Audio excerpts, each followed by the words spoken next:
Welcome back, everybody. Tonight we're going to do a little race the case. As I promised in my last video on the Decide Your Ride, the winner right here is going to get a chance to race against my case, which is my 32 fastest cars. As you can see right now, there's less than 32 in there because I've decided to actually do a Sweet 16. So those are actually my 16 fastest cars, and the next 32 fall back into the case here. Just how I'm going to handle it for now. I'm sure that'll change in the near future, but after doing some racing and sorting, gotten to the point where I've got 4 openings in the case. Of course, I have a ton more cars to race to try and get in here yet, but first thing I'm going to do is honor what I said, and I'm going to give, at bare minimum, this one a shot. If he makes it and goes in deep, then we'll start trying some of these that were also from the Decide Your Race. So congratulations once again to the 4 guys who picked that car. Elevation Diecast Racing, Southern Diecast Challenge, Keith Smith 9155, and Bathurst Diecast Racing. So you guys will, your names will be stuck on this car as long as it stays in this case or even makes it up to the Sweet 16. Only a few of these cars have been worked on. Otherwise, they're mostly stock, but that's my next goal, is to start working, tuning, making these things faster for mail-in racing. So with that being said, this is the Gatekeeper, the slowest car in the box. So we'll start out racing him against that Lotus. When I'm racing through the case, I always put my faster, or the car that's being challenged, in the right lane, because the left lane is usually somewhere around 14 thousandths faster than the right. And if the right lane wins, you know it's the fastest car. He's definitely going to win in the left lane. So I put the challenger in the left and the one being challenged in the right. And if the right lane wins, he gets stopped right there. If not, then they'll run again in the opposite lanes and the greatest difference wins. So here we go. Good luck to the gang of 4 in the Lotus. Here we go.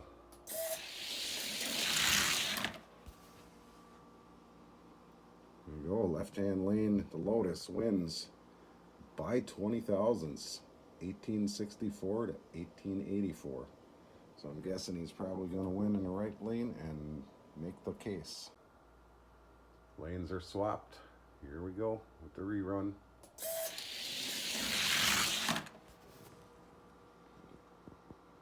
Winner in the left lane, the Chevelle, 1887 to 1896.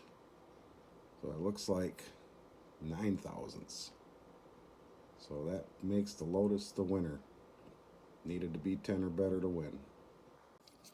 Alright, so my math was a little off on that last one. The Lotus had actually won by 20 thousandths. So the El Camino here was not even close to beating that Lotus. So next car he'll challenge is this BMW. That one has actually been dusted, so, but it just never was that fast to start with, so it was just an experiment, but we'll give it a shot. All right, Christmas tree is lit. Here they go.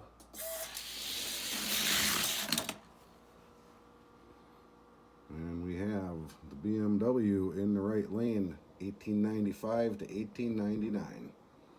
So winner in the right lane by 4. So by the normal rules, that BMW winning in the right lane puts a stop to the Lotus from advancing in the case. But I'm going to go ahead and run him anyways, just to see if there was anything out of sorts in that last race. But the BMW should win easily in this left lane if everything was good.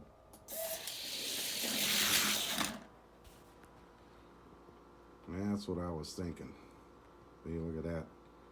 Now the Lotus won by quite a bit in the right lane, so maybe the lanes are running a little better tonight for some reason. So we won't go by the normal rules. Let's go by what the clock tells us in difference. So after that last race, I decided to get the track crew out there and clean the track and double check everything. So we're going to reline them up and run the whole thing over again. So Lotus in the left, BMW in the right. We rerun the whole thing right now.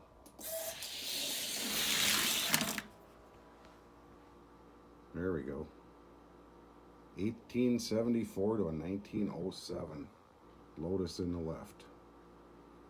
So that's, let's see, 33 thousandths difference. Swapping lanes, BMW needs to win in the left by 33 or greater. There we go.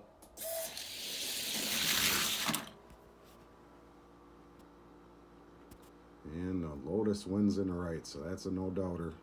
He won both races in each lane. So BMW is back in the case, and next we're going to run against this nice little Mustang here.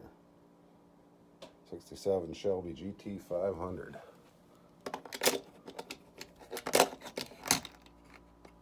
So there we go. Shelby in the left, or in the right lane, Lotus in the left.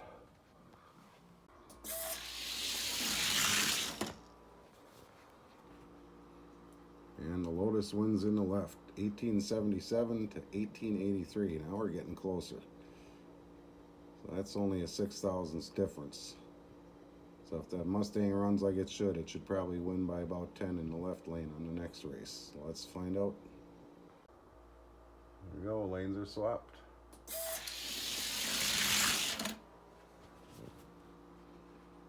Oh, Lotus in the right by 3. 1882 to 1885. So once again, the Lotus won in both lanes. Moving on. Take on the next challenger in the case. So here's their next one to try and put a stop to him is this Baja Bug. Not the prettiest thing I've ever seen, but it's heavy. It does move out, so let's give it a shot.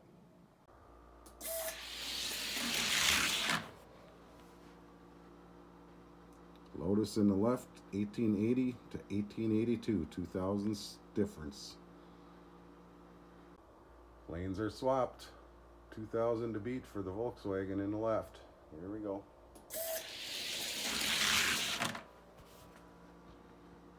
Ooh, Lotus turned on the afterburners, wins in the right, 1863 to 1872. So Lotus still moving up, climbing through the case. Bug is back in the case. Next up is a power piston. Metal base, plastic body. It's an older one. Runs out pretty good. Lotus in the left, power piston in the right. 3, 2, 1, go.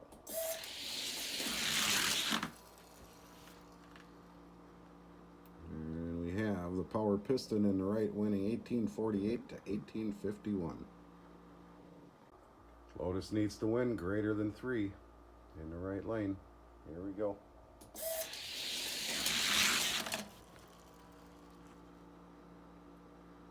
And power piston pulls it off in the left by 10, 1846 to 1856. So that puts a stop to the Lotus right there.